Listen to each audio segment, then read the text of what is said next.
ज्ञान की बातें मजबूत बना देगी।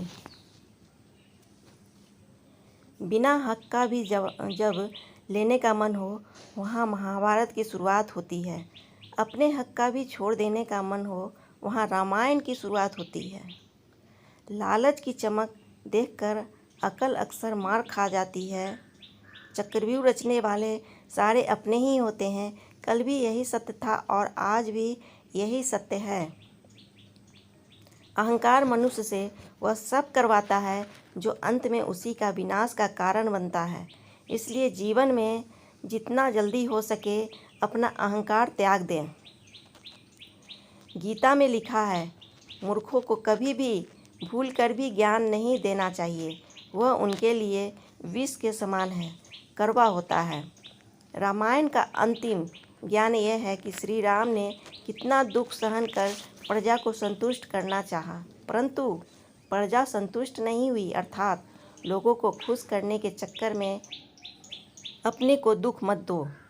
कृष्ण जी कहते हैं, कलयुग में पैसा ईश्वर से भी बड़ा हो जाएगा। बड़ों और गुरुजनों के आगे बुद्धिहीन पैसे वाले का महत्व ज़्यादा हो जाएगा। पैसा ही रिश्ते बनाएगा, पैसा ही रिश्ते तोड़ेगा। भगवान से कुछ मांगना ही है तो हमेशा अपनी माँ के सपने पूरे होने की दुआ मांगना।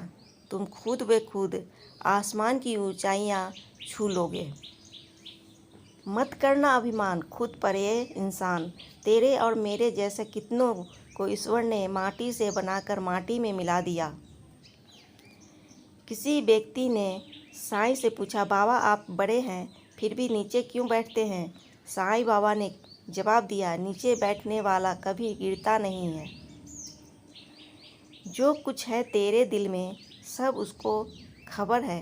बंदे तेरे हर हाल पर भगवान शिव की नज़र है। ईश्वर हमें कभी सज़ा नहीं देते, हमारे कर्म ही हमें सज़ा देते हैं। दिखावे की दुनिया से थोड़ा दूर रहता हूँ मैं, इसलिए शिव भक्ति में चूर रहता हूँ। प्रभु के सामने जो झुकता है वह सबको अच्छा लगता है, लेकिन जो सबके सामने झुकता है वह प्रभु को भी अच्छा लगता है।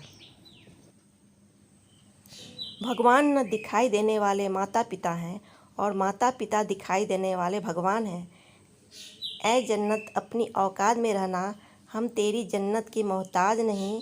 हम गुरु भोलेनाथ की चरणों की वासी हैं, वहाँ तेरी कोई औकात नहीं। गालिब ने यह कहकर तोड़ दी माला, गिनकर क्यों नाम लूँ उनका जो बेहिसाब देता है। मैंने कई बार प्रार्थना कर ईश्वर से मांगा नहीं कभी कुछ। मुझे लगता है वो जानता है हमारे लिए क्या सही है और क्या गलत है। प्रार्थना और ध्यान इंसान के लिए बहुत ज़रूरी है। प्रार्थना में भगवान आपकी बात सुनते हैं और ध्यान में आप भगवान की बात सुनते हैं।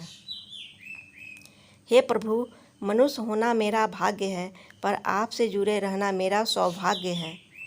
उस दिन हमारी सारी परेशानियां खत्म हो जाएगी, जिस दिन हमें यकीन हो जाएगा कि हमारा सारा काम ईश्वर की मर्जी से होता है।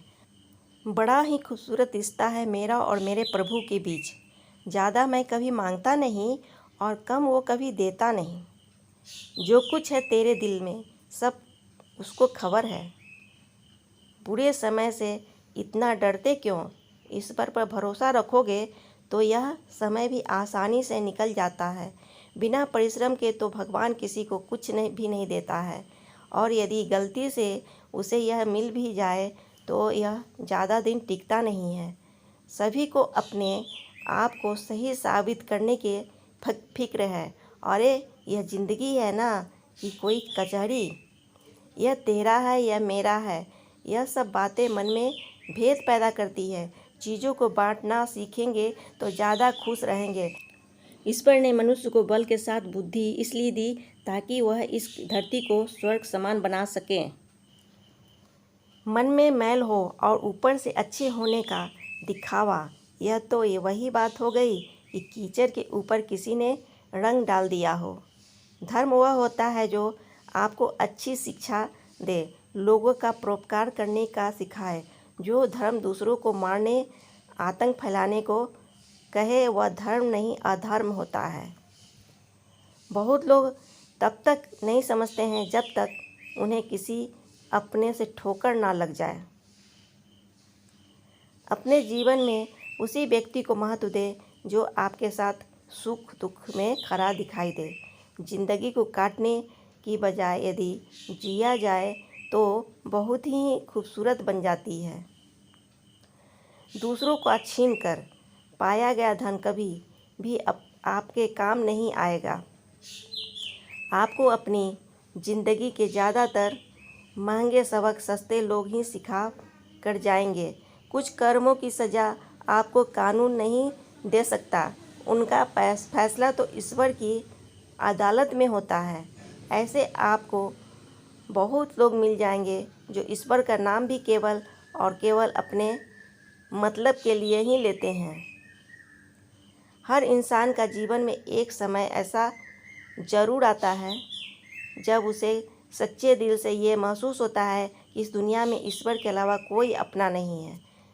जब हम गेहूं का एक दाना बोते हैं तो कुछ समय पश्चात वो हमें 1000 दाने के रूप में मिलता है।